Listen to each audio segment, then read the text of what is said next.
OK, nous avons discuté les deux impulsions les plus simples. L'impulsion rectangulaire, qui est une impulsion qui n'est pas d'interférence intersymbole, mais elle est très large en largeur de bande, donc elle est plus à risque de passer par un canal, d'être coupée et d'avoir l'étalement de l'impulsion introduit au cause de filtrage. Et on a vu l'autre impulsion de Nyquist qui était une sinus cardinale qui est idéale dans le sens qu'il occupe le moins de largeur de bande. Il y avait une troisième que je n'ai pas discutée à date, et ce sont les impulsions cosinus surélevées. Et on peut imaginer que c'est un compromis entre les deux extrêmes. Donc, chacun a les parties qui, dans un système non idéal, va se manifester. Dans un système avec des composants qui sont physiques et pas idéaux, qui vont avoir un comportement qui est différent de ce qu'on voit dans le développement mathématique. Donc, le cosinus est une solution, une famille de solutions qui est très flexible pour adapter à cette situation avec les composants qui sont non idéaux. Donc, quel genre de compromis est-ce qu'il faut avoir pour notre solution, pour notre choix dans un système réaliste? Mais on veut être efficace en largeur de bande, donc on aimerait avoir une tendance d'aller dans le sens de la sinus cardinale dans le domaine temporel. On veut éviter l'interférence intersymbole, donc on veut que ça passe par zéro au moment d'échantillonnage, que ce soit une impulsion de Nyquist. On veut avoir une réalisation pratique, donc une solution qu'on peut construire avec des composants réalistes. Et un quatrième important, c'est d'être robuste aux erreurs de timing. Et donc ça, c'est basé sur les composants qui ne sont nécessairement pas idéales. Donc, les erreurs de timing, ça peut être introduit et on veut avoir une impulsion qui aide à la récupération d'informations malgré le fait que le timing n'est pas toujours parfait. Donc, c'est quoi une cosinus surélevée, une raised cosine? Mais voici l'équation dans le domaine temporel pour l'impulsion RC. Et l'impulsion RC, elle est basée sur le sinus cardinal, parce qu'on peut identifier le terme de sinus cardinal dans la définition de la cosinus surélevé. Mais il y a une deuxième partie, et voici le cosinus. Et on a à l'intérieur un facteur R. Donc le TS, bien sûr, c'est le temps d'un symbole, mais il y a un facteur R qui est introduit en plus. Et quand je dis c'est une famille, c'est parce qu'on a tout le choix des valeurs de R qui forment la famille. Donc, pour voir pourquoi est-ce qu'on dit cosinus surélevé, ce nom vient de où? Mais on prend cette représentation dans le domaine temporel et on prend le transformé de Fourier. Donc, on regarde c'est quoi le spectre de cette signal d'une cosinus surélevé et on a la forme qui est donnée ici. C'est une cosinus au carré. Donc, au carré, ça veut dire toujours positif, donc c'est pour ça on dit surélevé. Et c'est une fonction qui est, oui, je vais avoir des graphiques meilleurs de ce que je peux écrire, mais quand même, je vais juste dire qu'il y a une certaine bande passante, donc entre 1 plus R 2 sur TS et 1 moins R 2 sur TS. Donc 1 sur TS, c'était pour l'impulsion Nyquist idéale, mais maintenant on a un facteur 1 plus R, 1 moins R. Et après, ces valeurs-là, ça va être nul. Et à l'intérieur, autour de 0, ça va être 1. Donc, il y a 1 ici, les 0 à l'extérieur, et on va jouer avec le comportement ici. Donc, le comportement ici, c'est pas clair, mais ça varie avec R. Donc, notre facteur de R va jouer avec la largeur de bande, et nous allons voir des graphiques qui donnent ça plus spécifiquement. Mais je veux juste expliquer un peu définition basée sur le sinus cardinal, mais avec un facteur multiplicateur et en faisant le transformé de Fourier, cet facteur devient le cosinus carré, cosinus surélevé, qui va déterminer le comportement dans le domaine fréquentiel. Donc, si nous avons le sinus cardinal ici, le R est utilisé pour roll-off ou le facteur d'affaiblissement.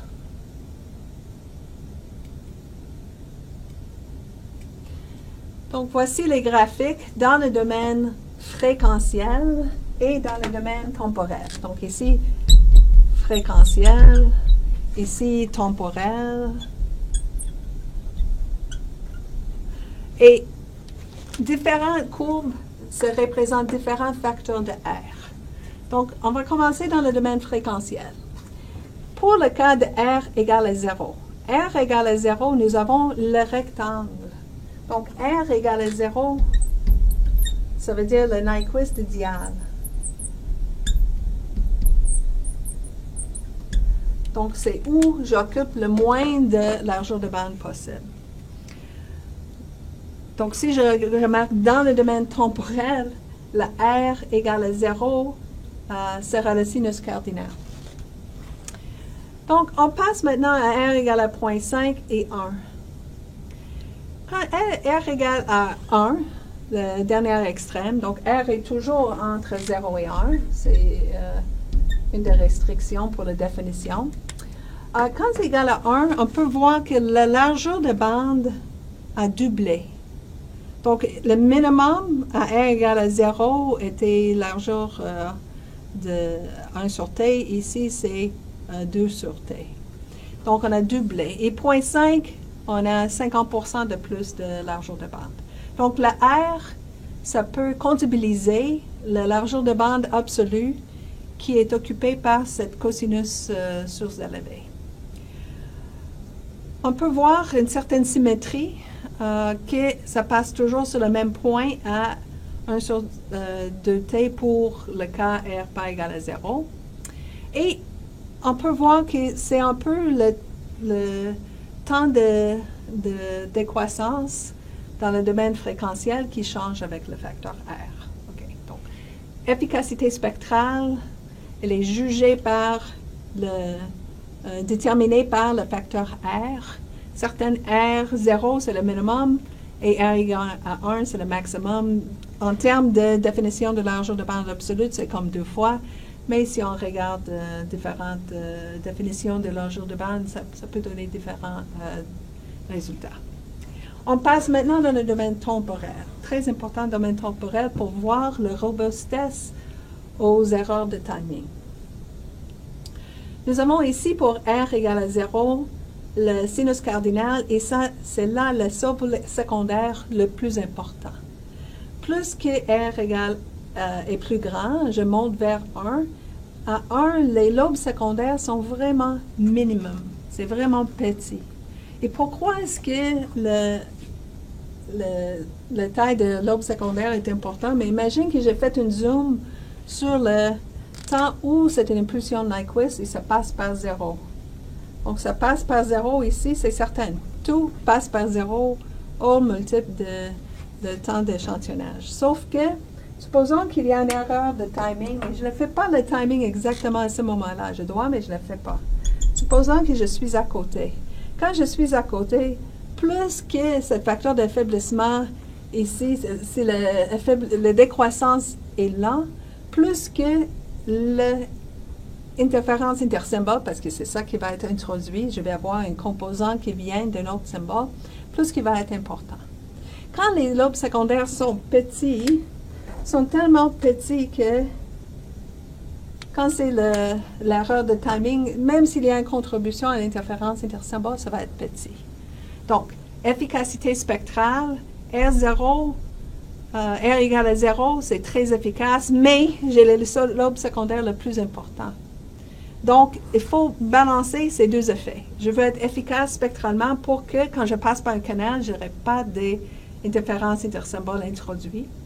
Mais l'autre, je veux, dans le domaine temporel, avoir des petits lobes secondaires pour que, quand je suis dans un système réel, que les erreurs de timing n'induisent pas l'interférence intersymbole, même sans l'effet du canal. Même si le canal est très large, il ne se coupera pas. Donc, on peut balancer les deux. Et le facteur d'affaiblissement R, on peut jouer avec ça pour choisir une valeur qui balance pour notre système d'une manière efficace ces deux contributions importantes.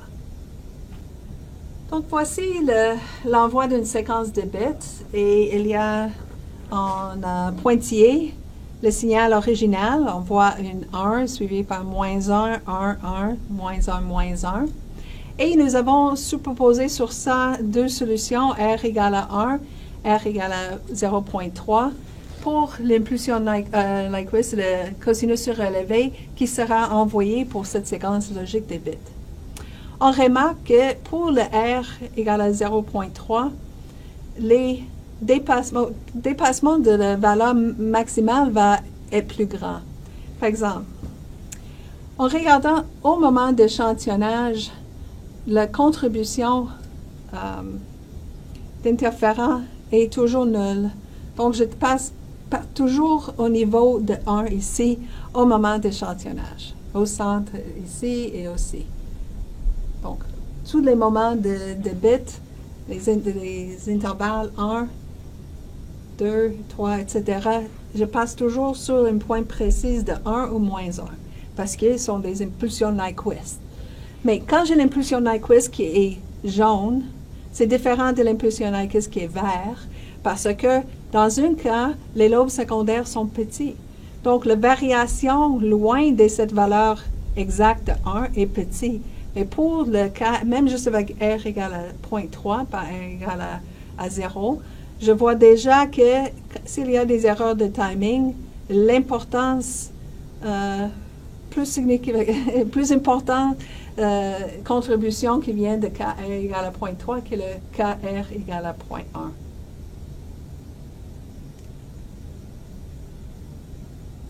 OK, ça c'est les cosinus surélevés.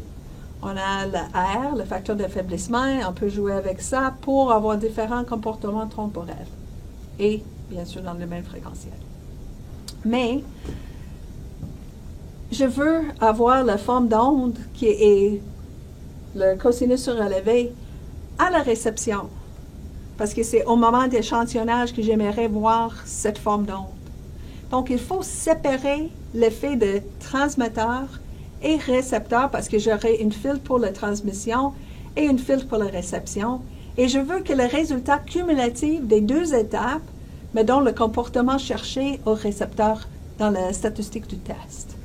Donc, c'est ce qu'il faut faire. Il faut avoir le filtre au transmetteur égal au filtre au récepteur. Et c'est ça que je cherche. Et j'appelle ça le filtre qui est le root raised cosine. Pourquoi? Parce que le résultat total, l'effet total d'avoir la transmission et la réception, c'est un filtre équivalent qui est le filtre de transmetteur fois le filtre de réception. Donc, si je mets ça comme le même filtre, parce qu'ils sont adaptés l'un de l'autre, donc ça va être comme une forme au carré. Donc, je veux que cette forme au carré, que ce soit mon réponse d'un sinus, d'un cosinus surélevé. Donc, passer transmetteur.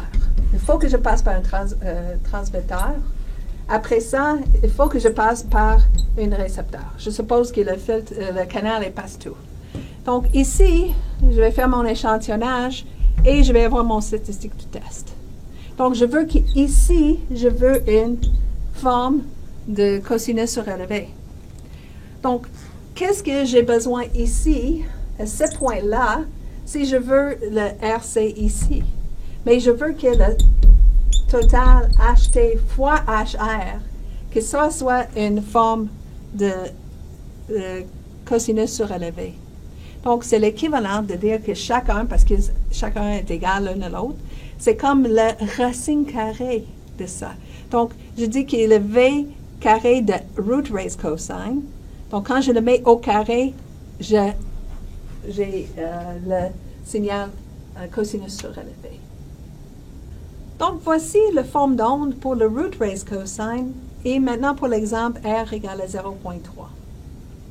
Donc, le root raised cosine n'est pas une impulsion de Nyquist.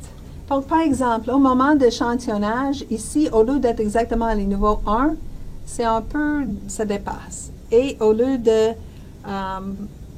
donc, c'est la même forme d'onde, la même séquence de bits que nous avons eu précédemment.